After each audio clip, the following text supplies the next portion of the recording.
It is the opinion of the chair and the staff that the items on today's agenda constitute essential business of this body, and that meeting electronically is necessary to protect the health, safety, and welfare of Tennesseans in light of the COVID-19 outbreak. Are there any objections to the virtual meeting today? I hear no objections, so we will proceed. I would like to thank Metro ITS and our very competent legal staff and finance for sort of troubleshooting everything today. I know it was not easy to do, and I very much appreciate it. What I will now do is call the roll. So if you're on mute, unmute yourself and indicate your presence when I call your name. We will also, as required by virtual meeting, all of our votes today will go by roll call. So let me begin. Nigel Hodge. Good morning to everyone. I'm here. Thank you. Thanks, Nigel. Hello. Good to see you. Ken Weaver.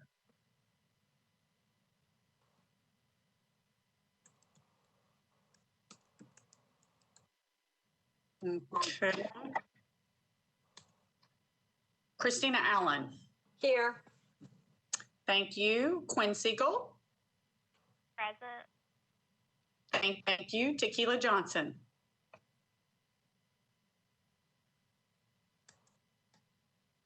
Sarah Hanna. Winnie Forrester. I'm here. Thank you, Winnie. Anthony Davis. Hello. Hello. Here. And Ginger Hauser, aye. And here's Ken. Ken, we were just calling the roll. So you are present. Oh, you're muted. Present. Good. And we see you with the tropics in the background.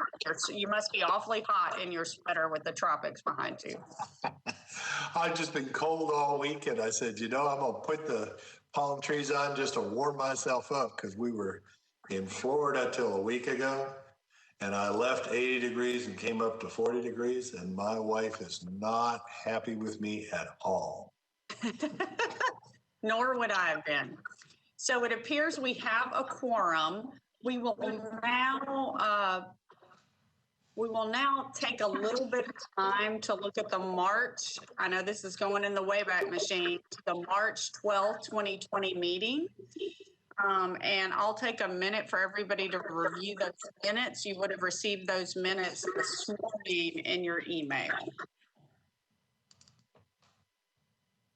This is Margaret. I'd like to just make a reminder that if you are not speaking, if you could have your microphone on mute. This is Christina. I have reviewed the March meetings minutes, and as I recall, it all looks, I'd like to move as accepted based on my memory. Okay, Christina has moved approval of the minutes as drafted. Is there a second? I have an amendment. Okay, I tell you what, let's do this. Let me get a second on her motion, and then we'll entertain kind of questions and amendments. How about that? Do I have a second to Christina's motion? I'll second it. Okay, Winnie has seconded it. And you have an addendum or a correction to the minutes. Yeah, I believe on March 12th, Jamari Brown was not present.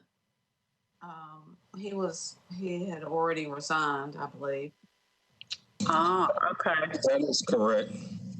Nice catch.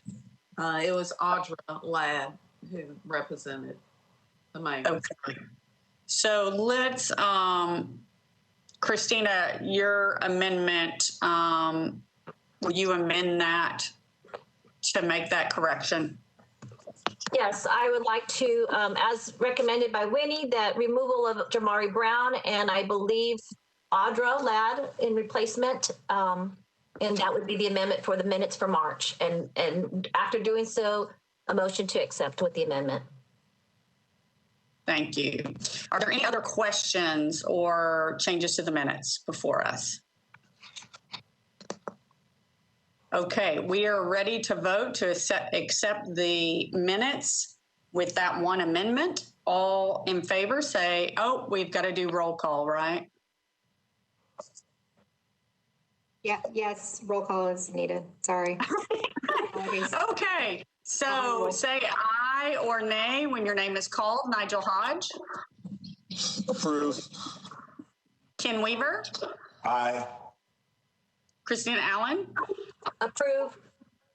Quinn Siegel. All right, I'm unmuted. Ginger, do you have a quorum without me voting on this? I was not present, and I would have had to have not voted on some of the matters on these minutes, so I would like to just abstain if you've got enough folks. Otherwise, There is still a quorum. Okay, Okay. so Quinn abstains. And Tequila Johnson, are you with us yet? Sarah Hannah, are you with us? Winnie Forrester? Aye. Anthony Davis? Aye. And Ginger Hauser, Chair, aye. Okay, you have approved the minutes with that one amendment. We will now go to the October minutes that you were sent. I have one teensy little edit that I believe Audra Ladd's last name has 2 D's in it, not one. So I'd like that technical correction to be made. Otherwise, are there any other corrections to the minutes before we take a motion?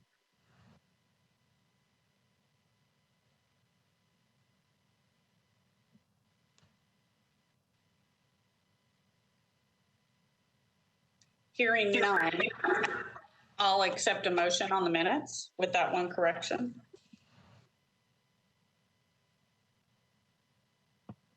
Move approval.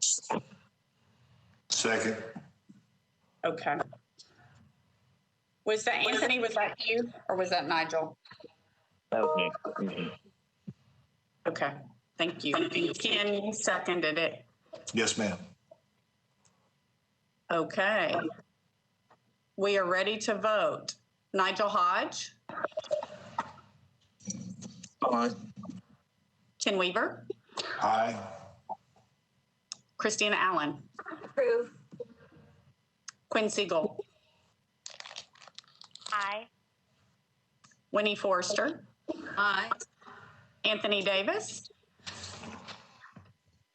Aye. and Ginger Hauser, aye. So we are now in the public comment messages part of our agenda. As you remember, this is via voicemail and phone, and I don't know who is staffing that today, but are there any messages for us, Margaret? I checked the line before the meeting, right before the meeting started, and there were no messages. Okay. So we will continue on to the items of approval. And the first item before you is Dominium inducement resolutions, a new bond issue. Item A1, the Nashville Leasing Housing and Associates for $43 million for the property at 900 Dickerson Pike. And Mr. Patel, do you want to present information and also introduce your team to discuss what's before us today?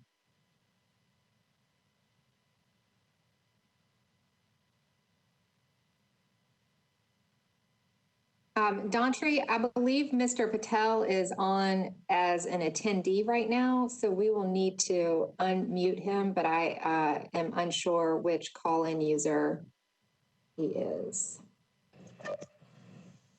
This is there was from Dinsmore. He is the 513226 calling user. Yeah, he's been unmuted. Can you hear me? Yes, welcome. Okay.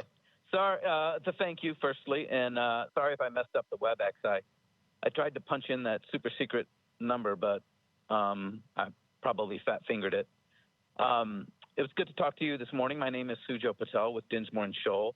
On the call also is my colleague Alexandra Rock, also from Dinsmore and Shoal.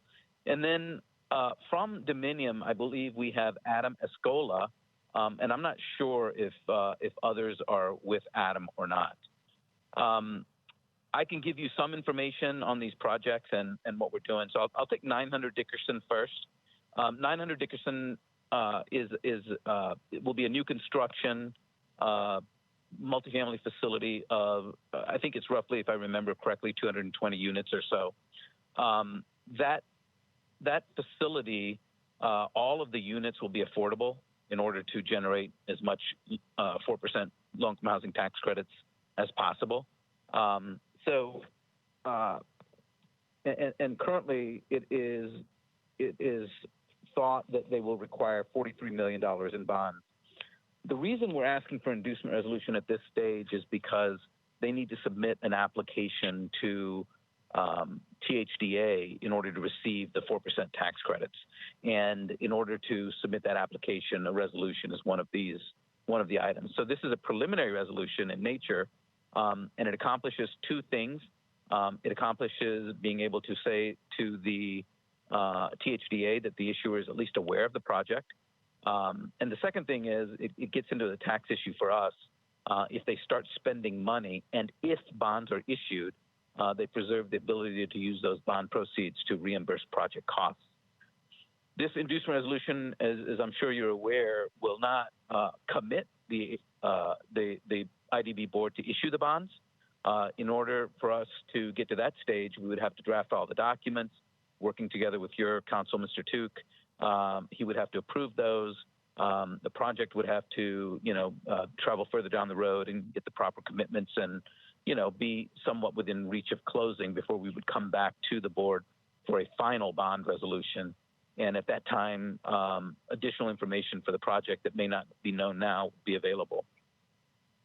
So I'll pause there to see if there are any questions on 900 Dickerson, or if Adam, with your indulgence, if Adam wants to add any additional information.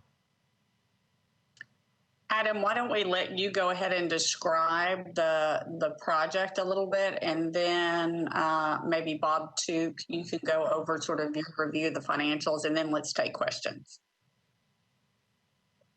Good morning, Chair Hauser and the other board members. I'm Ryan Lunderby with Dominium. Adam is also on the team and can chime in here, but I don't think Sujo knew I was on the line, so maybe I'll step in just quick. I think Sujo did a nice job of kind of outlining the project. This is a new opportunity for Dominium, located on the Dickerson Pike corridor at 900 Dickerson Pike. It's currently a vacant lot, basically, that is kind of along a line where there's other redevelopment projects being proposed and some other things in the works. So I think there'll be a lot of changes to this area of Nashville kind of over time, and I think we have a good opportunity to try to locate some affordable housing work for the workforce in Nashville, in a place that as this area continues to change, may not have as great of an opportunity for affordable housing as land prices continue to push up in various neighborhoods in Nashville. So we're excited about this opportunity, and there's a couple of details there. The total project would actually be closer to 260 apartment units, and all of these would be for rent for individuals or households that are making at or below the 60% of area median income level. And just so 100% of the project is affordable. And to put some context to that, a 4-person household in Nashville would have an income limit of $49,380. And the rents for that would range depending on the size of the unit. There will be a small number of studio apartments, one-bedroom apartments, 2 bedrooms, and some 3-bedroom apartments. So a pretty good mix there. And those rents range from about $865 for a studio up to about a little over $1,200 for a 3-bedroom apartment. And those rent limits and income limits are set and capped and for a 30-year period, adjusting only annually as income limits change. Those are published by HUD each year. But the rent cap is always set to that 60% of area median income level.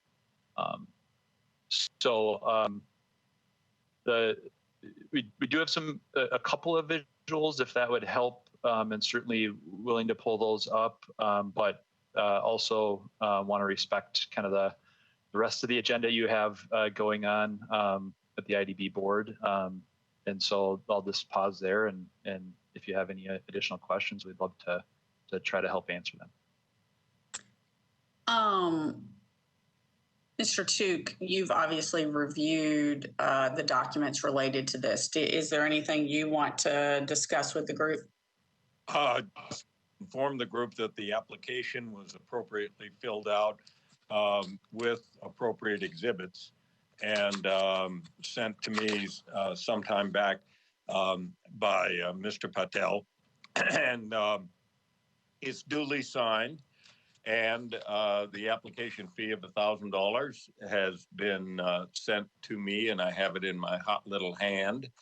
And, you know, you all know better than I do how important it is, frankly, to Nashville to have additional affordable housing, and 259 units is really going to be a nice shot in the arm, in my opinion. So, and many of you know that Sujo Patel and his firm have previously done industrial development board projects here in Nashville with success, and they're highly professional. So that's my observation. Thank you, Bob. Let me just ask a question on the organizational chart in the document that was submitted. For those of us less familiar, it looks like a pretty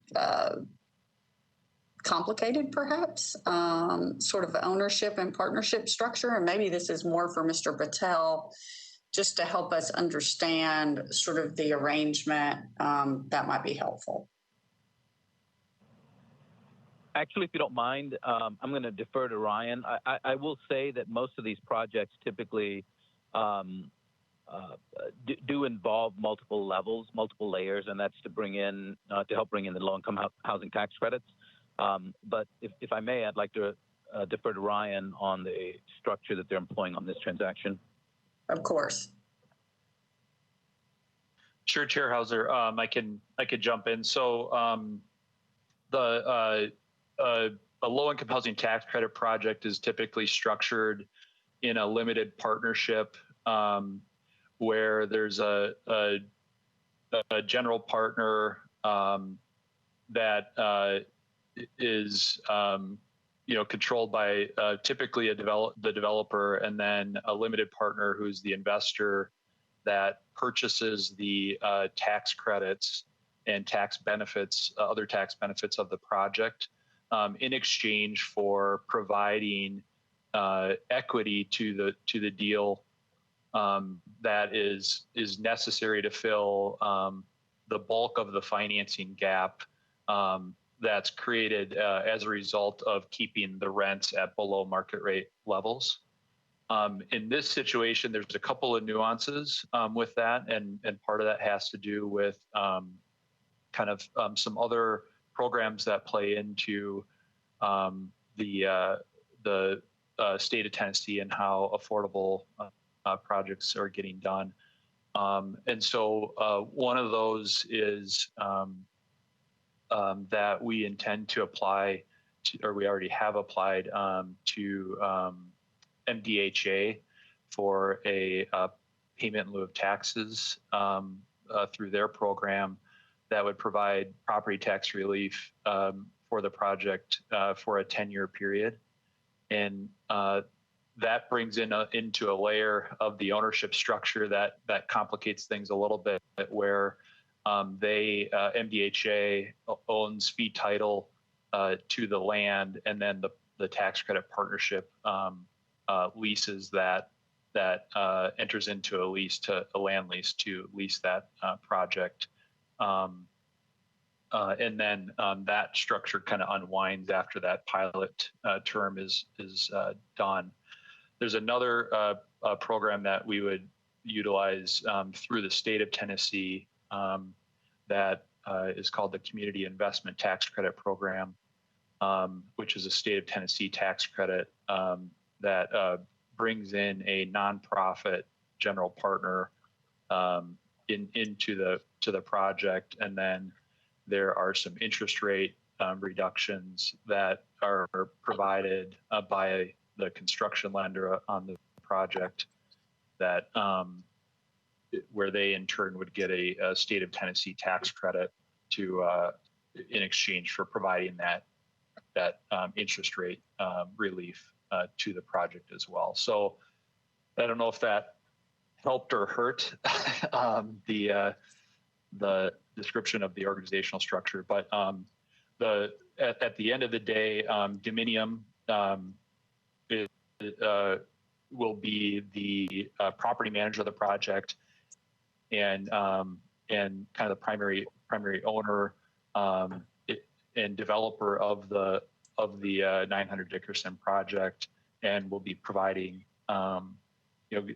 guarantees to the investor and the lending partners and certain things to ensure that the project is built and occupied and stabilized from a management perspective, and will continue to be the owner for the long term of the project, for that 30-year period that I mentioned earlier. Dominium will be involved in that. Dominium has worked with the National IDB previously to issue bonds. We have another property that's, I think, also on your agenda today that is under construction, and so we're a owner of affordable housing and developer of affordable housing and manager of affordable housing. We've been in business since the early 1970s and have kind of had affordable housing in our roots throughout that entire time period. And so we have a very long-term vision of real estate and apartment communities, and stick with our projects and own them for the duration. So hopefully that answers your question. So Bob, can you just explain, so it sounds like the MDHA board is involved through a pilot, IDB is involved through the bond issue. Do you just want to explain or clarify the different bodies' roles? And then it sounds like this has got to come back to us. I assume this also goes to the MDHA board. Yes, that's correct. And also THDA, Tennessee Housing Development Authority, also has to approve it. And there is an application pending before THDA, which was explained a little earlier in the presentations. That's why this matter is before IDB for preliminary consideration. The other two were well described by Ryan, I think. And so ultimately, this board will decide whether or not to issue the bonds when the final resolutions are presented to the board and all the documents are drafted, approved, and prepared for signature. So that those two housing agencies are involved, as you heard, for certain specific tax credits, which make it, frankly, more economically feasible to create this affordable housing. And we are, as usual, the Industrial Development Board is a conduit. And there's specific language right now, even in the application, that relieves the IDB from any liability whatsoever. And in fact, there's language that says that the IDB is to be indemnified in the event there were any liability. So if that helps, this is, and the chart, if you look at the chart, the project organizational chart, I know it's a number of blocks and a number of colors, but the truth is it really does show who's who. And well done. Any other questions? I did not receive a copy of the organizational chart. Did anybody else? I think, Winnie, if you scroll, let's see, I've got the application open. And if you scroll down, let's see, these are not page numbers. Can you share your screen? Maybe. Let's see. Maybe. Let's see if I can figure out how to. I don't know if I have that right to do that or not. I'm clicking share content. You should be able to, there should be a share screen button at the bottom to stop video. Mine is inactive, so I can't click on mine, but there we go. Let's see. I think we're there. Okay, let me get to it. It's, of course, sideways, so that's going to make it a little more confusing because you guys have to tilt your head.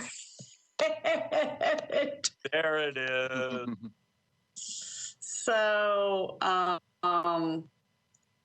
you can see on the left hand where it talks about National Leased Housing Associates having a 0.005% general partnership. And then you see there's Polaris Holdings, then Dominium that we've talked about, who have economic rights but no voting rights. And then, well, you see the various parties again. And then when I scroll finally over, you see the to be determined investor limited partnership that will have almost 100% of ownership. And then it also says TBD investor administrative limited partnership. So those both say TBD, and I'm assuming that's because you need these pieces to get going so that you can work out your financing. Am I understanding that correctly? Yep, Chair Hauser, that's accurate. So we need to make application for the bonds and the tax credits through THDA, as Mr. Tukes had mentioned, and then once we have that award is in hand is when we are in the process of securing who that investor is that's going to buy the tax credits. Okay. And the reason you're seeing the percentages the way you are has to do with that same financing structure and tax credit structure. So the general partner entities that are shown are Dominium entities, and those entities have effective control of the overall limited partnership. The reason why there's a 99.98% owner percentage for that investor limited partner is because the tax benefits and tax credits that are generated by the project need to flow nearly 100% to that outside limited partner investor, so that those benefits flow to them. So they're receiving those full benefits, and that's where in exchange they provide equity that's necessary to construct the project and keep the rents at affordable levels. Gotcha. So how about we do this? I have to try and figure out how to unshare my screen. Can the rest of us get a copy of that? I don't know. Winnie didn't get it. I didn't get it. And I don't know if maybe it went out to part of the group, but not the rest of us. I just sent this is Margaret. I just sent the 2 applications to everyone. Thank you. I'm sorry. I didn't realize you didn't have that. Yeah, yes, that was in the application. We didn't receive that. We received the resolution, but not the application. Oh, I apologize. I apologize. I thought that I had sent those out to you, to the board members earlier. Apologies. Ginger, we're not doing a final approval, right? It sounds that way, that this is coming back to us, that basically what we're allowing by approving this is for them to go to THDA for the tax credits. Right. And we've done this before with other projects. Yes. Okay. And is there anything, Bob, unique about this that would cause us to not give just an initial pass, knowing that we got another whack at it? There's no reason not to give this an initial approval. Okay. Anthony, I assume you're probably the most familiar with this property because your business is located close by, similarly? Not too far from me. We are very close to that, but I don't know, thinking offhand, I'm not exactly sure where it is. I didn't have any questions. This is Go ahead.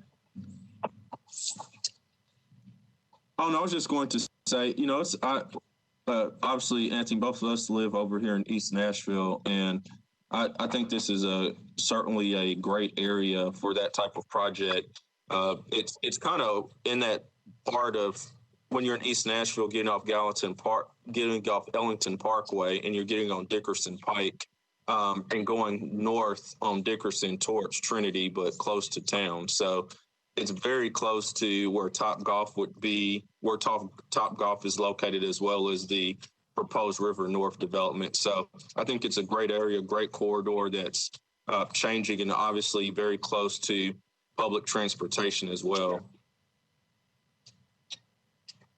Thank you for that.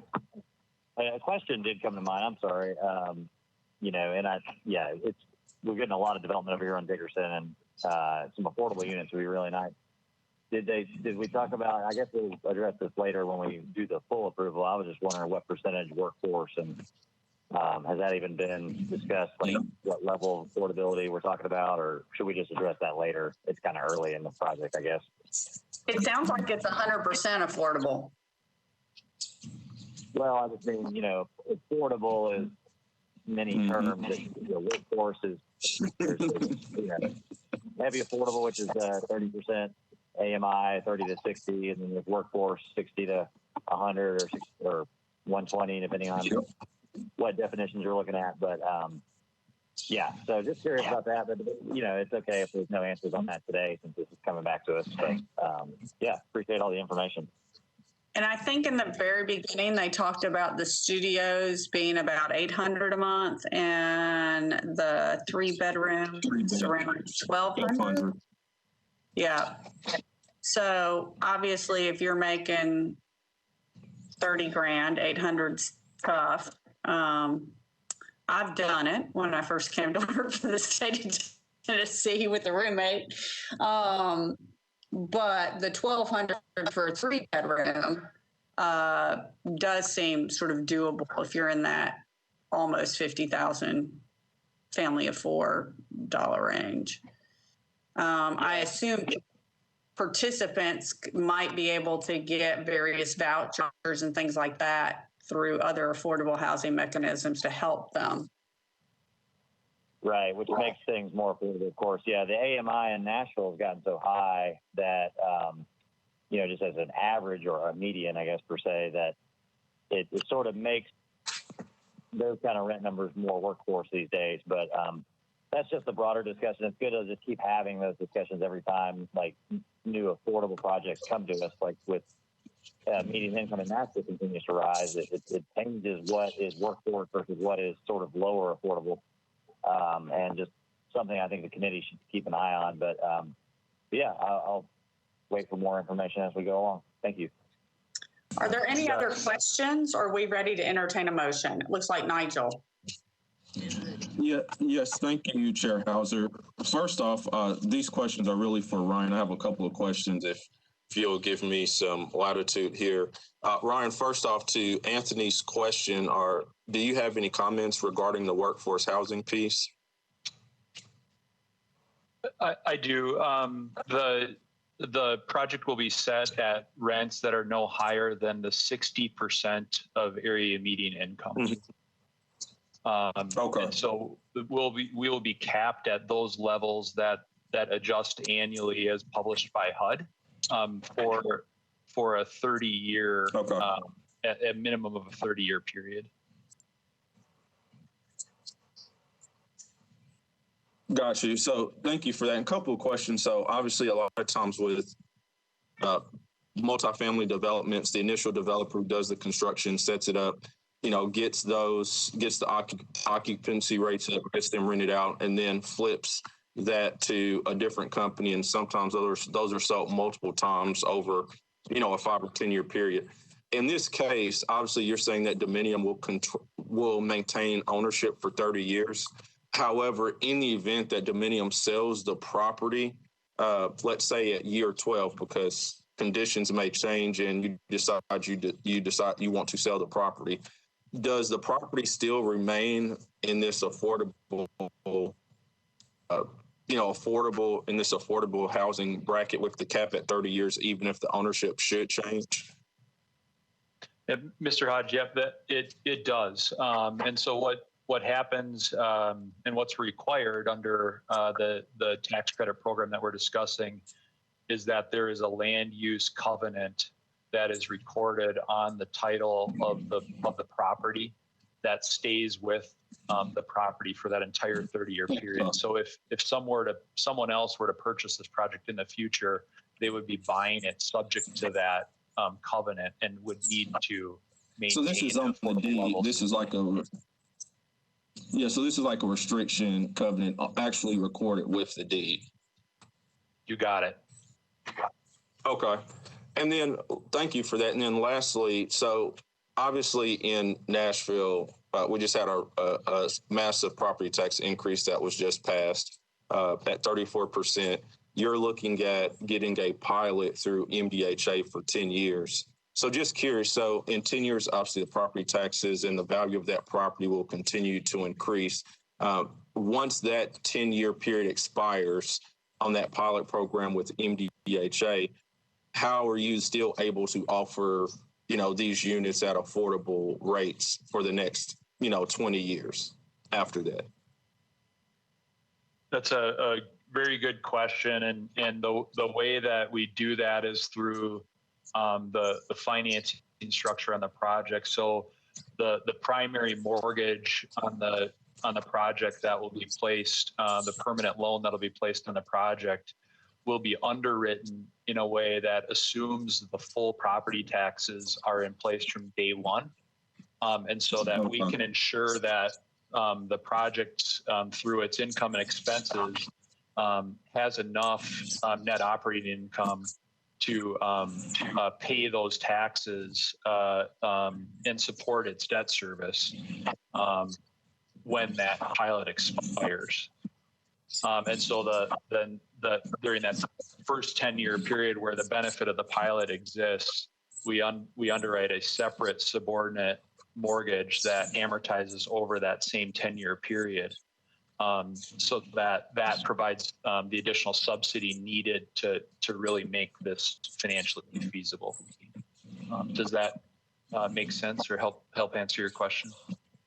Sure. No, thank you. Yeah, I appreciate it. And obviously, I live near here, so I drive by there all the time. And again, it's a great area. It's something that's needed. And again, obviously, with the the substantial property tax increase that's passed on both the residential and commercial side, it's a trickle down. Landlords pass the cost on to tenants, both on the commercial and residential side. So couple that with the rising home values, we definitely need more projects like this for people, quite frankly. So thank you for answering my questions. Thank you, board, and thank you, Chair Hauser, for the time. Thank you, Nigel. Are there any other questions? I just have a question.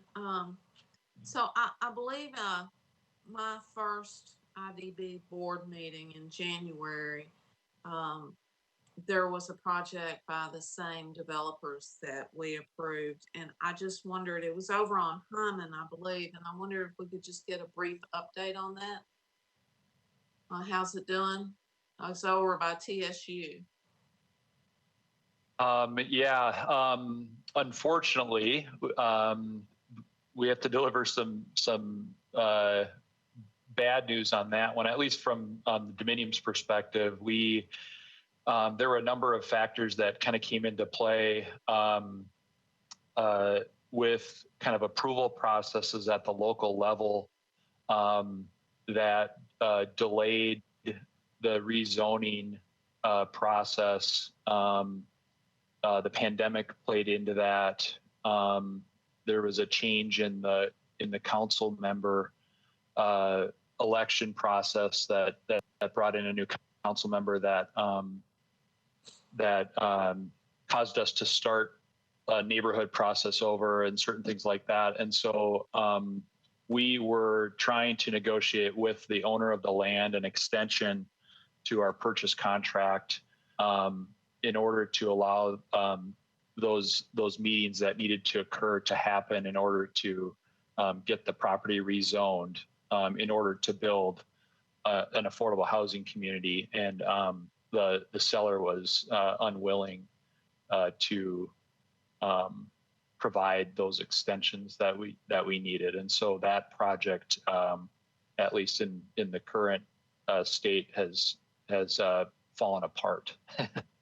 We're still interested in doing that community, but to date have been unsuccessful working with the owner of the land to try to make that happen. Winnie, thank you for remembering that. Do you have your zoning on this piece of property? Does it need a rezoning?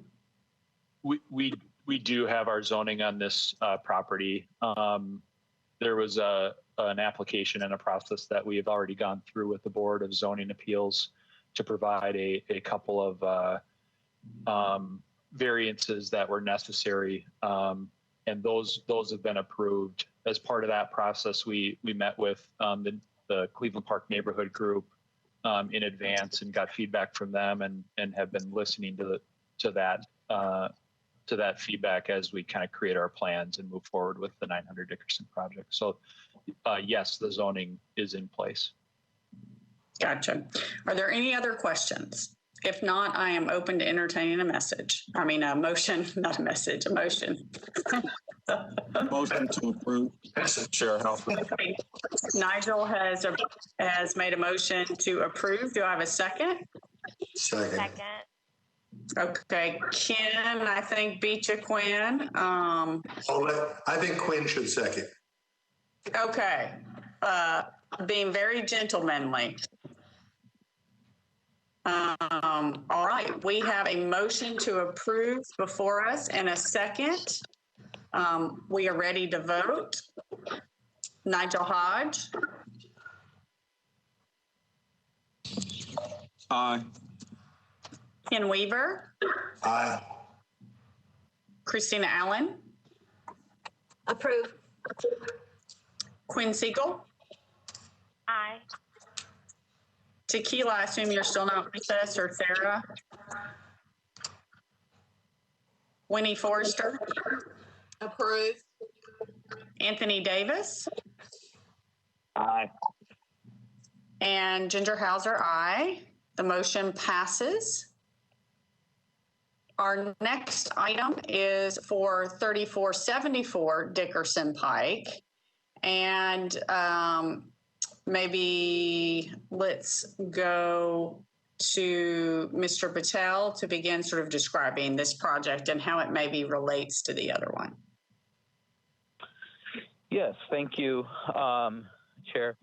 The second inducement resolution we have will likely seem familiar to the board. It relates to the Highland Ridge Apartments. And we did the Highland Ridge financing in two phases. I believe it was 2018 and 2019, although I may be a year off. And one of the reasons that we had to structure it that way is because Tennessee did not have enough volume cap when we did the initial financing. So we knew that we were going to issue an additional series of bonds the following year once the volume cap became available. We are coming back to the board to issue additional tax-exempt bonds. And, you know, obviously Ryan will explain more about the reason for this, but in a nutshell, you know, for my purposes, the project cost increased. And so in order to meet certain tests relating to the low-income housing tax credits, we have to have a certain amount of tax-exempt bonds outstanding until the placed in service date. So what we intend to do is to use this inducement resolution, just like the 900 Dickerson, to submit an application to THDA for additional allocation of volume cap. And then what we'll do is come back to the board, hopefully early in January, maybe even as early as, early in 2021, maybe as early as January. And the structure that we would likely employ in that transaction is the sort of phase two, or the second tax exempt transaction that we did in, I think it was 2019. So it will, you know, all of it will look very familiar. The same purchaser of the bonds in 2018 and 2019 will be the purchaser of these bonds. I'm happy to entertain any questions on the process, but I would also at this stage probably think it's appropriate to defer to Ryan to answer questions in terms of what you know, the costs that require this additional issue of bonds.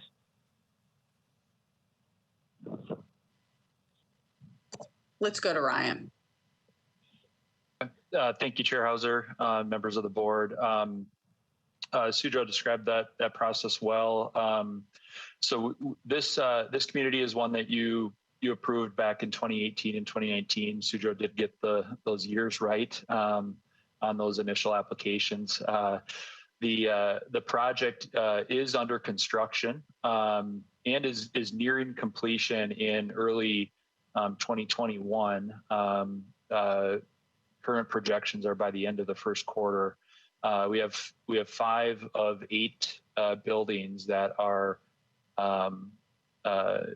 completed and occupied by residents and households in Nashville, which is fantastic. It's a 261 unit community that is 100% affordable at those same 60% of area median income and rents.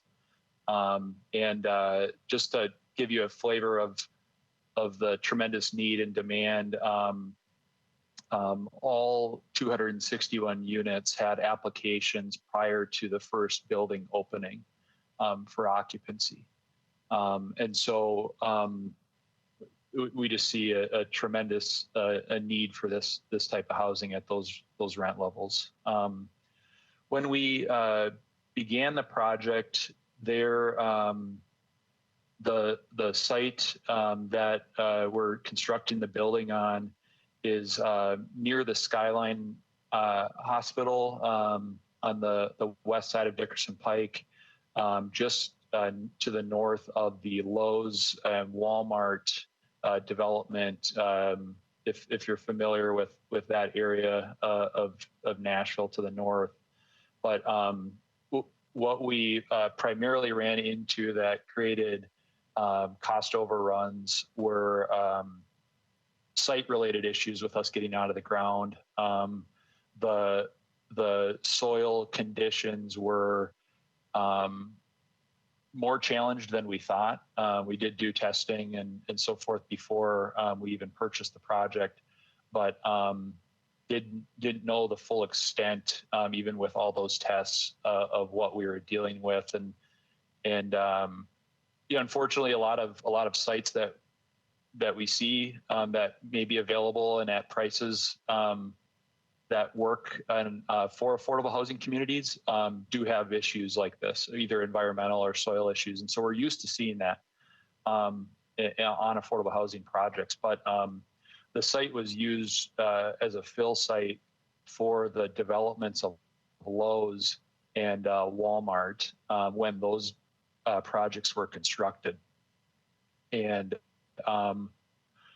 in order to make sure that the buildings are on stable footing and foundations, there was a significant more work that really used nearly 100% of our project's contingency on the construction side within the first few months of building the project. So that's the primary issue. There's been a few other things that add up to some larger numbers through kind of inspection processes with the city on certain things, and the different officials that come in, some upgrades that we felt were important to make for the long term and for the residents' enjoyment. And so all that said, as Sujo described, we're looking for a small amount of additional volume cap allocation that's necessary in order for us to meet financing tests that allow the tax credits to flow to the project. So that's and that amount is an additional $3 million, right? Correct.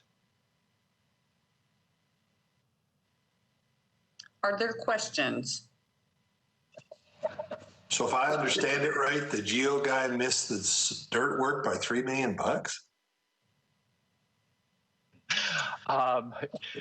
The full $3 million is not soils, but probably 2/3 of that, close to 2/3. And is there, project insurance or completion or any of that kind of stuff that you can go against in addition to just coming to us? There's not.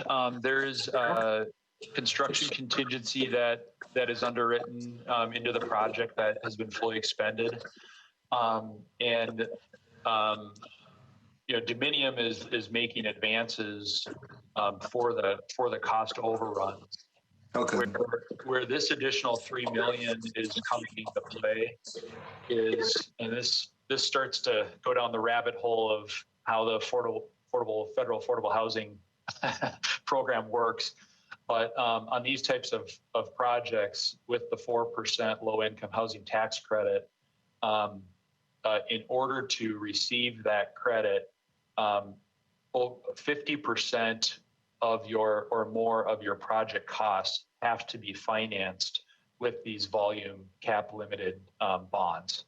And so those additional costs that the project has incurred have resulted in us falling slightly below that federal requirement of that 50% of the total costs. And so what that would do if this weren't approved is it would basically blow up the whole tax credit structure, where there'd be no tax credits at all that would flow to the project, and the project would essentially go into default. So it's a financing mechanism and a nuance that is really, kind of obscure, but specific to the Section 42 low-income housing tax credit program on the federal level. Okay, thank you, Ryan. Bob, do you have some wisdom on this?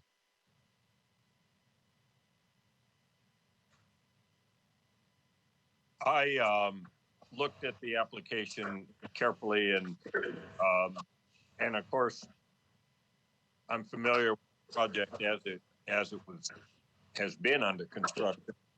the thing that frankly gives me the most comfort is the fact that there's already a reported $10.2 million of equity that has been put into the project. So that means that they that project. Right, they got skin in the game, is what you're telling me. That's the very best incentive, in my judgment. So the additional $3 million, I'm confident, will be well spent, and the project is receiving plenty of. Okay. So Ryan, if you hadn't bumped up against THDA's limits, would you have gotten more in the very beginning to give you some more contingency? We would have. Yep, that would have been the approach at that point, and it just wasn't available. They have since actually changed their volume cap limits per project to allow for a larger affordable housing community. So I don't think you'd see that issue come up very frequently going forward, but there's this is a fairly rare type of situation, I would say. Very helpful to know. Are there other questions? I see Nigel with this. Yeah. Hey, Ryan, another quick question for you. How big is the property again? This one there near the Walmart? 261 total apartment units. I'm sorry, how big is the acreage, the land? Oh, that we're developing on? Correct. Roughly. 12. 12 is my kind of approximate guess. I'd have to, 12 acres. Okay, no, that's 10 to 12. Yeah. So this is just, you mentioned some issues you ran into with construction. So this is just my take on that from my experience. So, I certainly agree with the size of your project. If you ran into issues, it can get very costly. And obviously this is kind of more for some of the board members that may not deal with this all the time, but obviously when you're first start off, you do sampling. So you do geotech sampling, but you're not testing every portion of the property. You're doing sampling and doing borings. And so it is unfortunate because it happens to us when we're constructing as well. You're doing all this stuff and you think you're good. And then once you get into it, you find there's issues that you did not test, unfortunately, that cause some challenges. And so for a property that's that size for what you're constructing, that can add up very quickly, especially if you've got some unsuitable soils that you've got to, one, potentially haul off somewhere else and then bring in other soil. So certainly understand from that perspective. And then I think Ken and I actually went, I want to say this was May of 2019, may have been May of 2018, but I think Ken and I actually came to the groundbreaking ceremony. I think that was May of last year, a year and a half ago. Anyway, obviously under much different circumstances, but really neat to see. And I would just ask that if we're in a much better place next year, I would love to come to a ceremony to celebrate the construction completion and get a tour of the development. And I think maybe some other board members would as well. Yeah, Ryan, I think that's a great idea, and that we would love to see, something we do, Ryan, is look at the projects that we've invested in, and when it's appropriate, even sort of mobilely move our IDB meeting to a place that the board has been involved in. So once we sort of get past COVID, I would love to see us do that. Yeah, I agree with you, Chair Hauser. This was the project that we went and looked at. I think it makes all the sense in the world.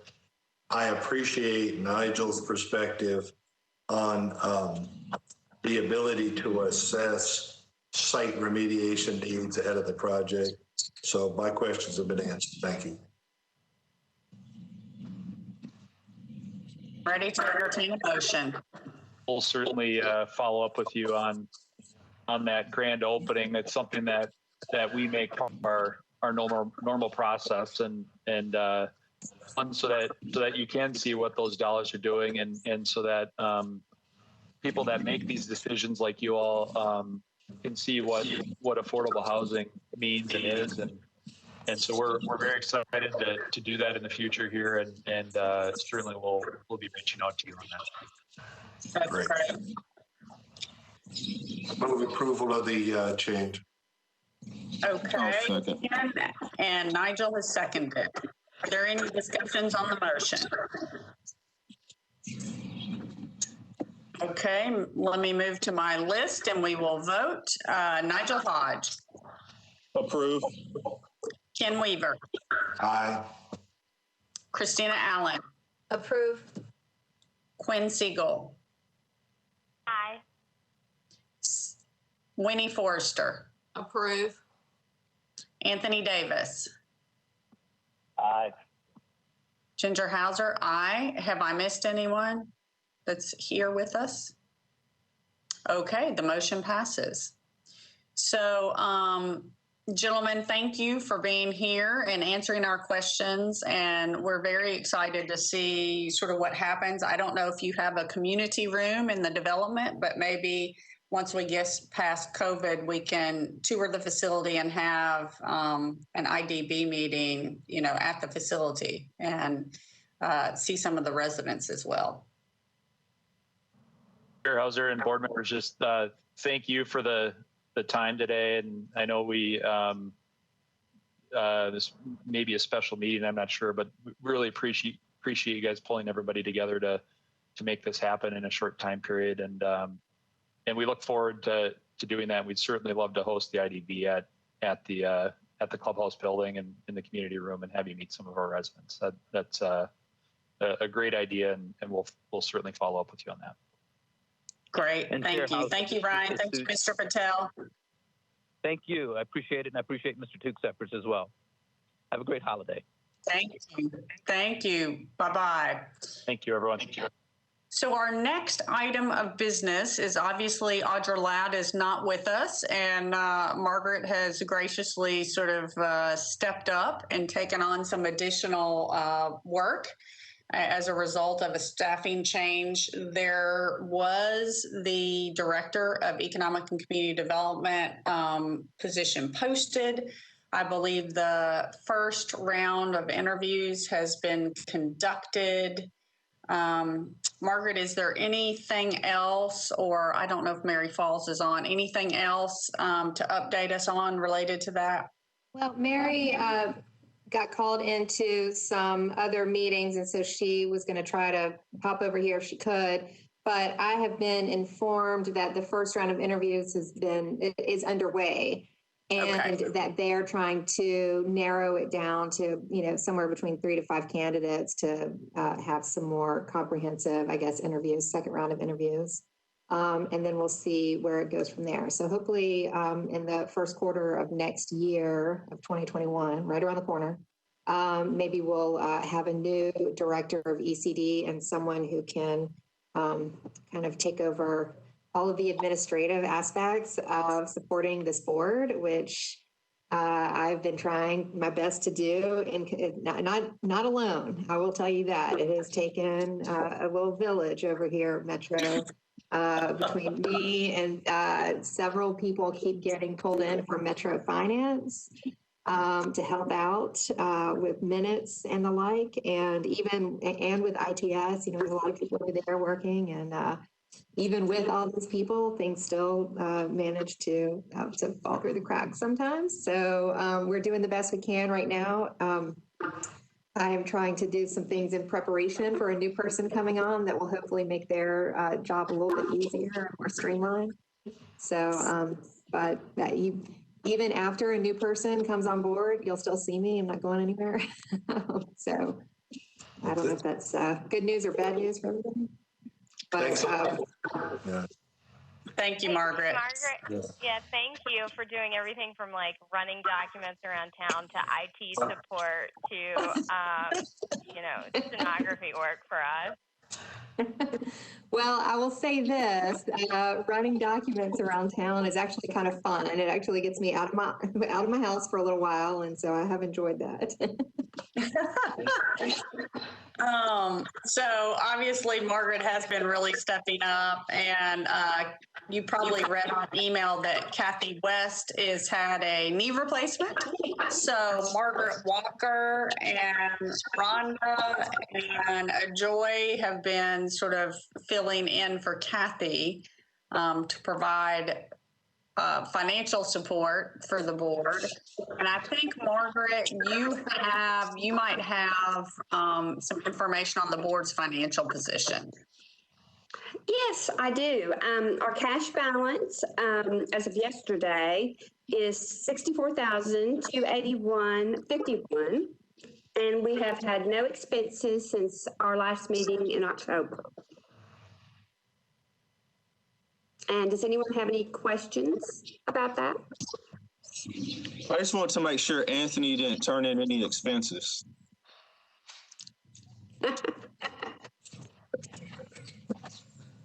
I think a beer keg or something.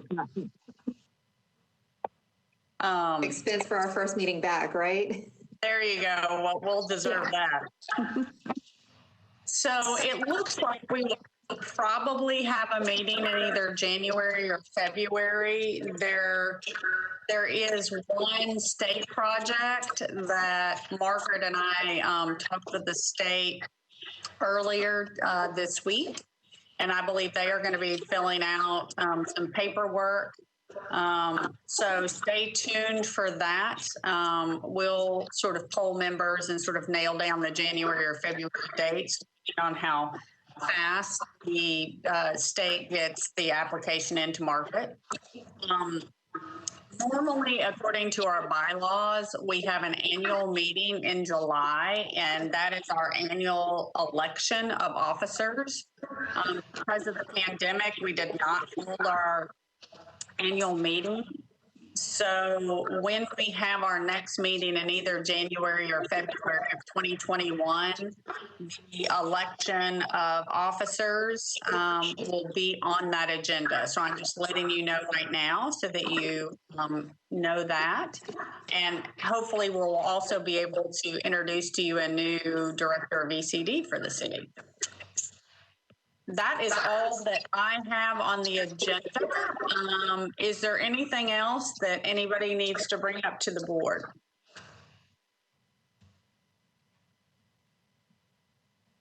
Okay. Well, let me just say, we haven't gotten a chance to be together. I hope everybody is surviving okay in this COVID environment and wearing your mask and your family is safe.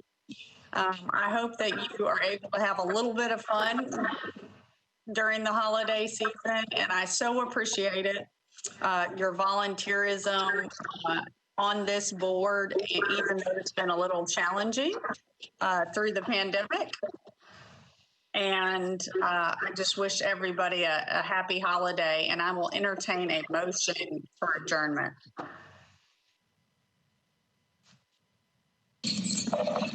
Thank you, Chair Hauser, and same to you and everyone with Metro and all of our fellow board members as well. I'll make a motion.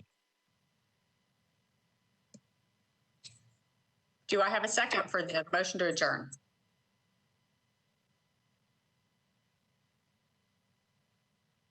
I'll second it. Okay, thank you, Winnie. I'm gonna just say we can voice vote on the adjournment. Everybody who approves adjourning, say aye. Aye. Aye. Aye. Aye. Okay, nays. All right, well, I hope you get to get outside a little bit in this warm day that we're having today, because it sounds like we won't have it for a while. So I'll let you go, and I hope you get a chance to go outside. Thank you, everyone.